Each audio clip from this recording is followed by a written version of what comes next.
శివుడికి కోపం వస్తే ఏం జరుగుతుందో తెలుసా మీకు? శివుడు అంటే శాంతం, సహనం, మౌనం. ఆయనకి కోపం రావడం అంటే చాలా అరుదు. కానీ పూర్వకాలంలో 3 సార్లు శివుడు తీవ్రమైన కోపానికి గురయ్యాడు. ఆ 3 సార్లలో ఏమి జరిగిందో, లోకానికి ఏమి బోధించాడో ఇప్పుడు తెలుసుకుందాం. మన్మథుని దహనం. ఒకసారి శివుడు పార్వతీదేవిని పొందేందుకు కఠినమైన తపస్సు చేస్తున్నాడు. అప్పట్లో తారకాసురుడు అనే రాక్షసుడిని చంపగల శక్తి శివుడి కుమారుడికే ఉంటుంది. కానీ శివుడు తపస్సులో ఉంటే పెళ్లి ఎలా అవుతుంది? అందుకే దేవతలు ప్రేమ దేవుడైన మన్మథుడిని పంపారు. మన్మథుడు శివుని ధ్యానం చెడిపోయేలా ప్రేమ బాణం సంధించాడు.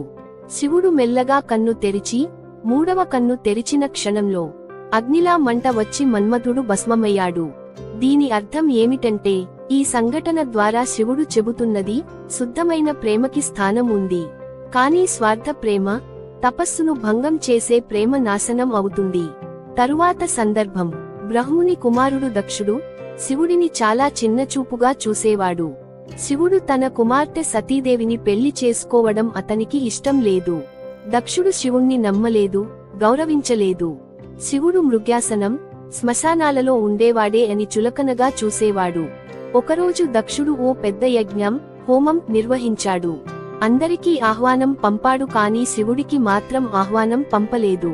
శివునికి ఆహ్వానం ఇవ్వకపోయినా, తన తండ్రి నిర్వహిస్తున్న యజ్ఞానికి సతీదేవి స్వేచ్ఛగా వెళ్ళింది. అక్కడ తన భర్త శివుడిని తక్కువగా మాట్లాడడం, అవమానించడం చూసిన ఆమె తీవ్రంగా బాధపడింది. ఆ దుఃఖంతో ఆమె అగ్నిలో దూకి ప్రాణత్యాగం చేసుకుంది. ఈ వార్త విన్న శివుడు క్రూర కోపానికి గురయ్యాడు. తన జటల నుండి వీరభద్రుడు అనే శక్తిమంతుడిని సృష్టించాడు. వీరభద్రుడు దక్షుడి యజ్ఞ స్థలానికి వెళ్లి దాన్ని నాశనం చేశాడు. అక్కడ దక్షుడిని కూడా శిక్షించాడు.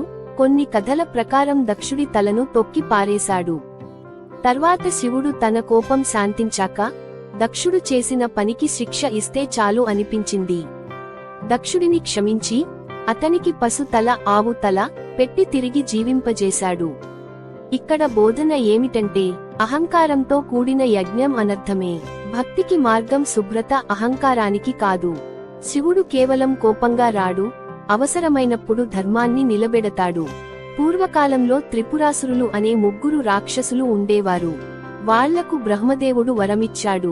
వాళ్లు నిర్మించిన 3 నగరాలు, త్రిపురాలు, భిన్న భిన్న గ్రహాల్లో తిరుగుతూ ఉంటాయి.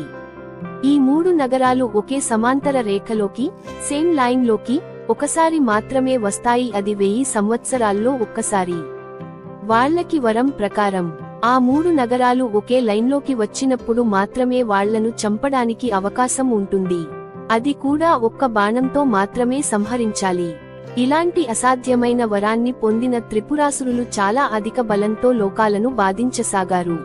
దేవతల ప్రార్థనకు స్పందించిన శివుడు, త్రిపురాలు ఒకే లైన్లోకి వచ్చిన క్షణంలో ఒక్క బాణం, ఒక్క శరము వదిలి ఆ 3 నగరాలను దహించేశాడు. దీనివల్ల త్రిపురాసుర సంహారం జరిగింది. ఇది ఏమి చెబుతుంది? ధర్మానికి ప్రమాదం వచ్చినప్పుడు శివుడు తానే యోధుడవుతాడు.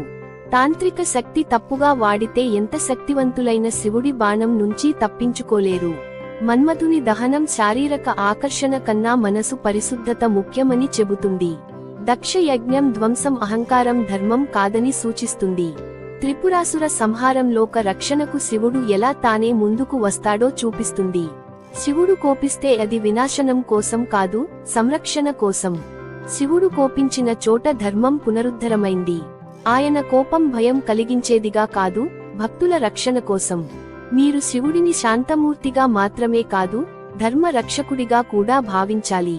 ఇలాంటి కథలు, దేవతల గాథలు తెలుసుకోవాలంటే మా ఛానల్ను సబ్స్క్రైబ్ చేయండి. ఈ వీడియో నచ్చితే ఓం నమః శివాయ అని కమెంట్ చేయండి మరియు ఫ్రెండ్స్ కి షేర్ చేయండి.